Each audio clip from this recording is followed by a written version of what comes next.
Hi guys! Medyo matagal-tagal na hindi po ako nakapag-upload ng video about sa iguanas. Gawa ng nagkasakit po ako ng acid, then tumaas po yung cholesterol din, sugar ko. Pero medyo okay naman na ngayon. Kasama ko ngayon yung anak ko. Dahil ang topic natin ngayon ay bakit kami napasok sa pag-aalaga ng iguana at kung bakit magandang alagaan. Bakit magandang alagaan at mag-umpisa mag-alaga ng gantong mga hayop. Dahil nag-try na po namin dati mag-alaga ng rabbit, ng aso. May aso pa rin naman kami pero mga aspin na lang. Then nagpusa din kami, mga Persian, which is okay naman yung mga hayop na yun. Kasi ngayon may ibon pa rin pero iba talaga pag iba yung experience namin sa mga iguanas dahil unang-una sila intelligent sila nakaka-recognize sila ng ng tao.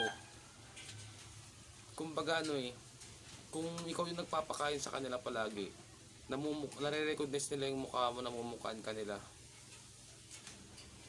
Tapos sobrang nila, tameable sila pag mula hatchling, hawak nyo na sila hanggang paglaki nila. Pwede nyo silang hawakan palagi pag lumaki na. Tulad ni Maui, itong hawak ko ngayon, going 3 years old po ito. Yan, laging paglalaro ng anak ko, nakahawak-hawakan po niya. Tapos sobrang low maintenance po nila. Tapos hindi sila maabala sa oras. Lagay nyo lang yung cage nila dyan. Okay na, basta naaarawan ng morning hanggang 10 AM, hanggang 11 AM. Tapos may dilim yung cage nila, okay na po yun. Imagine mo kung wala ka ng pambili ng pagkain nila, pwede mo silang kuha na ng kangkong, malunggay, okay na sila dun, kalabasa, kakain na sila, goods na sa kanila yun. Yun, so, kaya maganda silang alagaan, lalo pag ayaw mo ng hayop na dumi ng dumi. Number 1, napakaganda nilang alagaan kasi hindi sila pala dumi. Tapos, kakain lang sila, then pupunta na sa, nila, parang, patungan na gusto nila, dyan na sila, steady na sila, mag-aabang na sila ng araw. Tapos, yun na, ganoon lang sila, hindi sila maingay. So, sila, kumbaga, low maintenance talaga sila na hayop. Kaya kung plano mo mag-alaga ng iguana, napaka gandang start na mag-alaga ng maliit, tapos mapalaki kasama mo masusubaybayan mo siyang lumaki, ganyan. Tapos mapaglalaroan pa ng mga anak mo pag-tail, parang ganyan. Bakit maganda mag-alaga ng iguana, anak? Kasi Mabait. Mabait. Mabait daw sila. Tapos, ano pa? Maganda.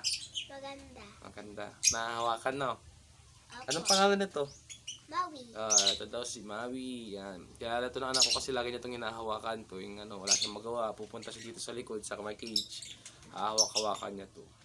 So, yun lang. Anong mapapayo mo sa mga gusto mag-alaga? Maganda mag-alaga? Opo. Bakit maganda mag-alaga? Kasi, mabait. Mabait sila. Mabait sila. Tapos, anong kinakain nila? Kangkong, kalubasa. Kailan nagpapakain? Umaga, hapon? Maga. Umaga. Yun lang po. Maraming salamat. Bababi ka na. Bye-bye. Bye-bye.